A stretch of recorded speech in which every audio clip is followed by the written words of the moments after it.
Assalamualaikum warahmatullahi wabarakatuh. Perkenalkan, nama saya Ilham Zadin. Di sini saya akan menjelaskan tugas akhir dari mata kuliah pembelajaran mesin dengan judul klasifikasi spesies penguin Palmer menggunakan gradient boosting dan teknik voting. Untuk yang pertama, pendahuluan. Penelitian ini berfokus pada penggunaan gradient boosting pada dataset penguin Palmer yang mencakup 3 spesies penguin di Kepulauan Palmer, Antartika, dengan tujuan untuk mengklasifikasi spesies penguin secara efektif. Penelitian ini juga mengevaluasi kinerja model dalam hal akurasi dan efisiensi, serta memanfaatkan model voting baik hard maupun soft untuk meningkatkan stabilitas dan akurasi prediksi. Diharapkan dengan penelitian ini dapat memberikan wawasan tentang penerapan SML learning pada data biologis. Metodologi pengenalan data. Di sini data saya simpan ke dalam DF data frame dengan banyak baris yaitu 344, banyak kolom 8, tipe data 4 bertipe data float, 1 integer dan 3 objek. Lalu untuk data processing yang pertama, data saya pisahkan untuk training dan testing. Untuk testing sendiri berkisaran sebesar 17-18% yang saya simpan ke dalam variable test. Sedangkan untuk training saya simpan ke dalam variable def. Di sini juga terdapat missing value. Untuk missing value di sini ada 2 cara untuk penginputan, yaitu untuk numerik dan kategorik. Yang pertama, input data missing kategorik numerik. Data saya pisahkan menjadi 2, yaitu numerik dan objek. Lalu dari data numerik saya masukkan ke dalam KNN inputer dengan neighbor 5. Lalu saya ubah menjadi data frame kembali dan saya setting kolomnya seperti semula dan tipe data. Lalu saya gabungkan dengan def object sebelumnya menjadi data frame dengan nama df clear 1. Yang kedua, input data missing kategorik. Di sini data saya pisahkan menjadi 2, yaitu sex not null dan sex null. Setelah itu, untuk sex not null, data saya pisahkan menjadi 2, yaitu x dan y. Untuk mempermudah processing data, saya menggunakan pipeline kurang lebih seperti ini, di mana data numerik akan saya proses dengan standard scattler, sedangkan kategorik akan menggunakan one hot encoding.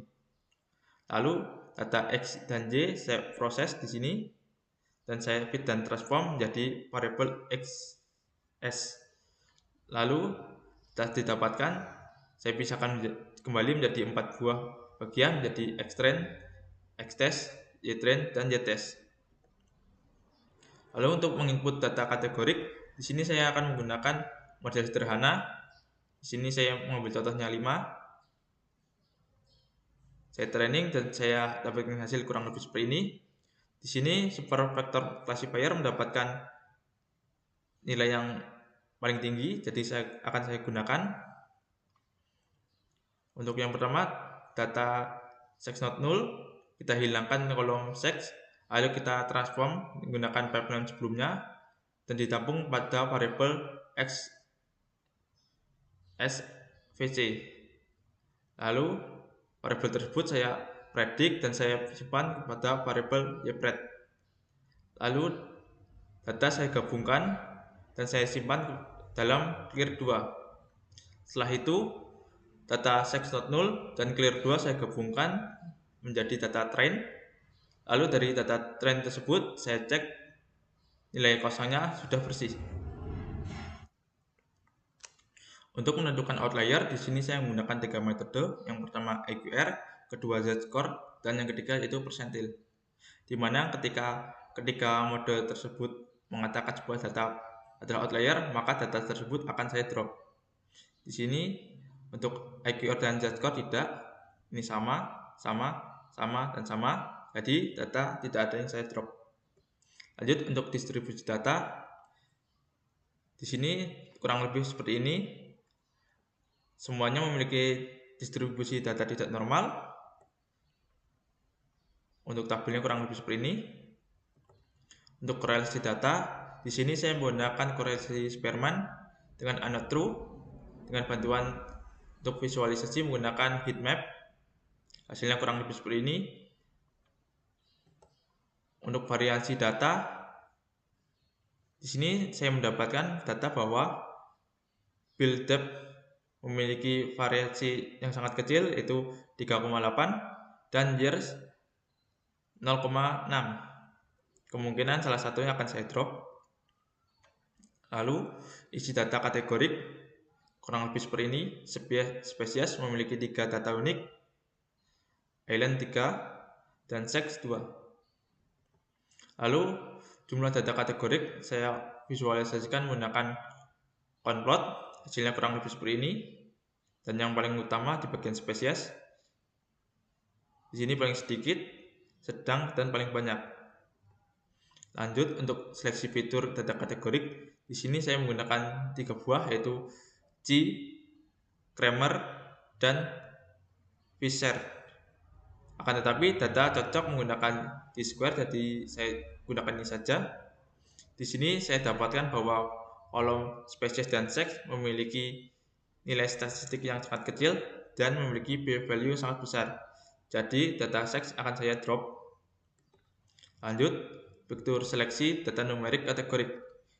Karena sebelumnya data tidak normal, di sini saya menggunakan ANOVA atau T tidak normal. Di sini untuk data spesies karena memiliki data unik sebanyak 3, di sini saya menggunakan Kruskal dan saya dapatkan bahwa kolom year memiliki nilai p-value yang sangat besar. Dan ketika saya visualkan hasilnya kurang lebih seperti ini. Ini menandakan bahwa kolom year memiliki informasi yang sangat kecil terhadap kolom spesies.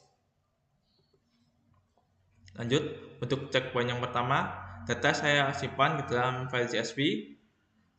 Untuk data yang pertama yaitu trends, saya drop kolom year dan sex dan saya simpan.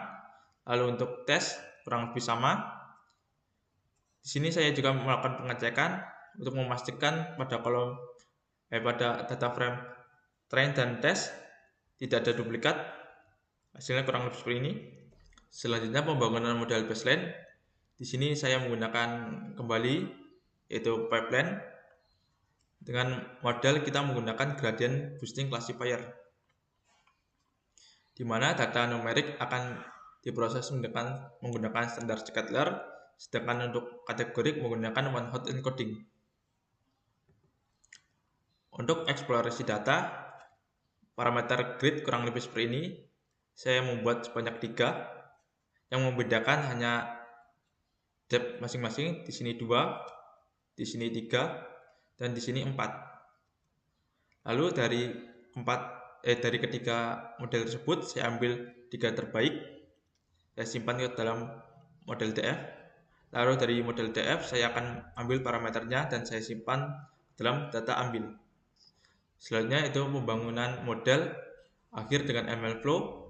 Di sini data test.csv saya panggil kembali dan saya pisahkan menjadi 2. Lalu di sini saya siapkan MLflow-nya dengan nama project assemble final. Lalu untuk melatih data di dalam MLflow dan simpan, di sini saya akan menggunakan skenario ketika i sama dengan 0 atau 5 atau 10 akan menggunakan data training utuh, sedangkan yang lainnya akan menggunakan hanya 200 data yang di random menggunakan random step. Selanjutnya hasil dan analisa. Hasil dari MLflow kurang lebih seperti ini. Di sini kita lihat metriknya. Hasil rata-rata durasi pelatihan sekitar 8 sampai 12 detik. Di sini menghasilkan 5 buah metrik. Untuk metrik main test score adalah metrik dari GridCP, yaitu data training. Sedangkan untuk yang lainnya adalah dari data testing. Model dengan main test score terkecil tidak saya pakai. Jadi saya hanya memakai 13 model untuk voting. Selanjutnya membuat model predict kurang lebih seperti ini. Di sini saya menambahkan mekanisme voting, baik itu soft dan hard. Dan saya simpan dalam list ini.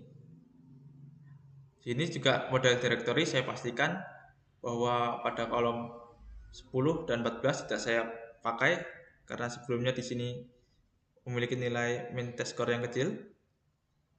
Selanjutnya hasil prediksi kurang lebih seperti ini. Hasil dari model hard dan soft sempurna 100%, sedangkan untuk model 1, 2, dan 3 sekitar 98%. Kesimpulan, penelitian ini berhasil menerapkan metode gradient boosting untuk mengklasifikasi spesies penguin pada dataset penguin Palmer dengan akurasi yang tinggi. Proses mencakup penanganan missing data, deteksi outlier, analisis korelasi, seleksi fitur, serta eksplorasi menggunakan pipeline dan grid search CV. Selain itu, metode voting baik hard maupun soft terbukti meningkatkan stabilitas dan akurasi prediksi, mendekati kesempurnaan. Penggunaan LMFO memudahkan untuk evaluasi sistematis berbagai model dan parameter. Sekian presentasi dari saya, kurang dan lebihnya saya mohon maaf. Saya akhiri. Wassalamualaikum warahmatullahi wabarakatuh.